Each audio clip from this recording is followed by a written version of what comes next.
And when their time is done playing on Rocky Top, their legacy, their imprint, their indelible moments that they leave for each one of us to remember over the years, they stick around. That's because each and every player that has donned the orange is a Vol for life. I'm Tennessee basketball player JP Estrella. Let me give you a tour here of the offices at Knoxville Smiles.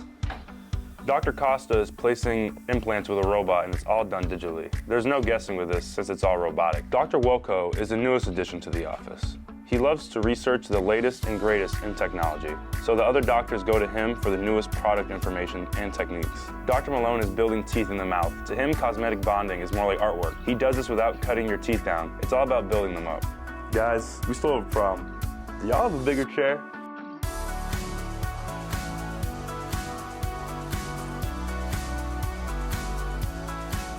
Like on game day, it all depends on how I'm feeling. But like before the game, I always listen to like a lot of rowdy music. So like it depends. It might be NBA YoungBoy, it might be Baby Kia, or something like that. But I also like right before the game, I like meditate a lot, and I listen to a song called "The Sunflower Maze," and like that really just like listen to that puts you in a mindset of basically you're about to go through a maze, and right before you get to the entrance of the maze, you're walking up and you see a little kid and you don't know who it is, but once you get close to him, you recognize that it's the younger version of you. And basically, he asks you, do you want to play a game? And throughout it says yes. And you'll lean down, he put on a blindfold for you, and then you hold his hand and he walk you through the maze. And basically, it's like, for me, what that does for me is basically like helps me get back in that mind frame of when I first started playing football. I played football to have fun. I'd say just to keep going. Like, there are going to be obstacles and things that knock you off of your path, but it's all to get you to where you'll eventually end up. So just keep going, like, no matter what comes, no matter what gets in your way, because at the end of the day, it's just helping you get to where you need to be. Yeah, I mean, there's really not one specific thing that you can, just put a dot on. But, I mean, the fan base is probably the number one thing. They're always going to be really supportive of you. Even when you're not doing the best, they're still gonna be there supporting you, doing stuff like that. But I think one of the biggest things is just like the culture around the entire university and how all the student athletes have each other's backs. It's pretty cool. A good or bad game, no matter what it is, she's always the first person I see after the game, and it just brings a smile to my face and just lights up everybody around her, I guess. And I think everybody in Lindsey Nelson knows who she is. Everybody on campus just are starting to know who she is and her story. And so, yeah, I mean, just knowing that, she's gone through some of these things and fights these trials and tribulations every day just helps me, overcome things as they come to me. Jordan or LeBron? KD. No, I'm playing. We've actually had KDs, we have Kobe's. KD, between LeBron and Jordan, I'd say Jordan just because my dad always showed me videos. And You're such a basketball junkie.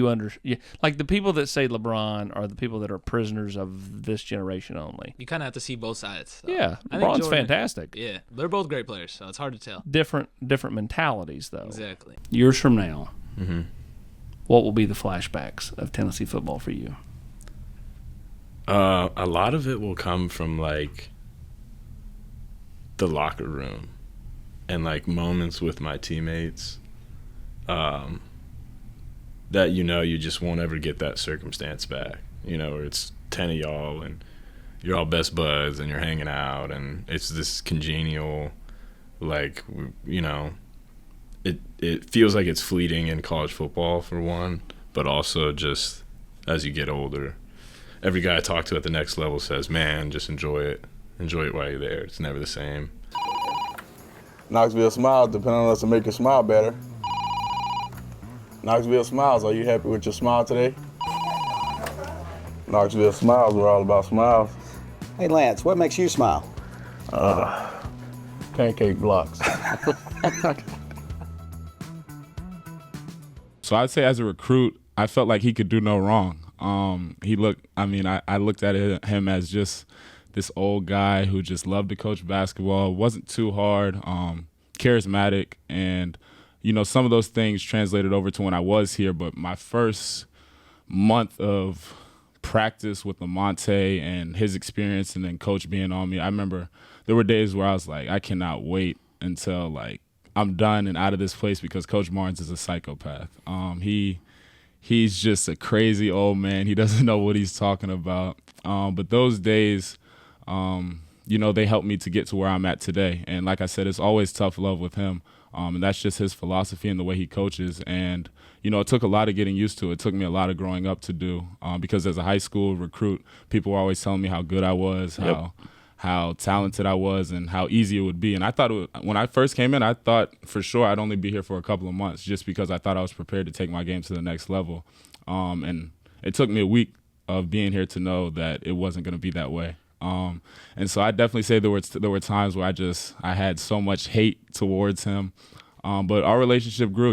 It wasn't just him getting on me. My thing about Coach Barnes that I really do love is he can go from being in a 3-hour practice where you feel as a player, you feel like you can't do anything right. He's on you, you're running, you're on the Versa climber, he's yelling at you.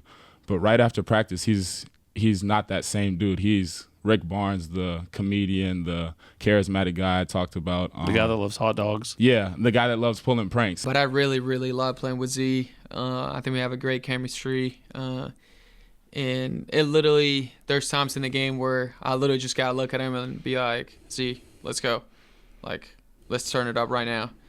And, like, he literally looks at me and, like, I know, like, we're both on the same page.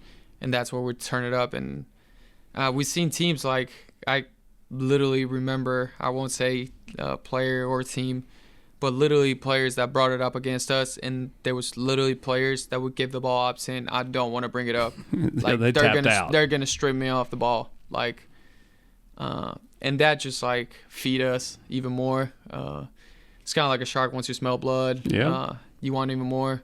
Man, it's been fun. Being here in Knoxville, playing in front of these fans each and every day.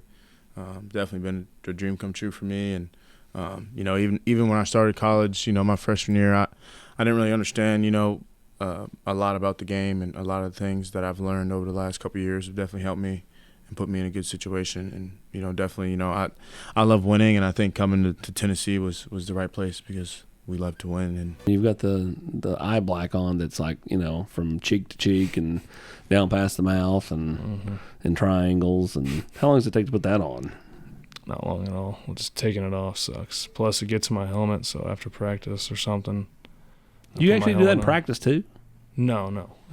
It'll get stuck in my helmet. So, like, when you put your helmet on, it gets on your face again. You got to wash it off. Stuff doesn't come out easy. And it takes a while after the game. Is that your war paint? Yeah. We put it on. Me and Hunter Ansley started wearing it towards the end of the year last year. We started winning. Everybody, early on in the summer when we were doing routes on air, you catch a couple and you're like, oh, smoke off the hands. Then I think he just had realized, oh my goodness, like I can touch it up a little bit more and these guys will be all right. And showed a little bit of mercy on my fingers, so it's all good.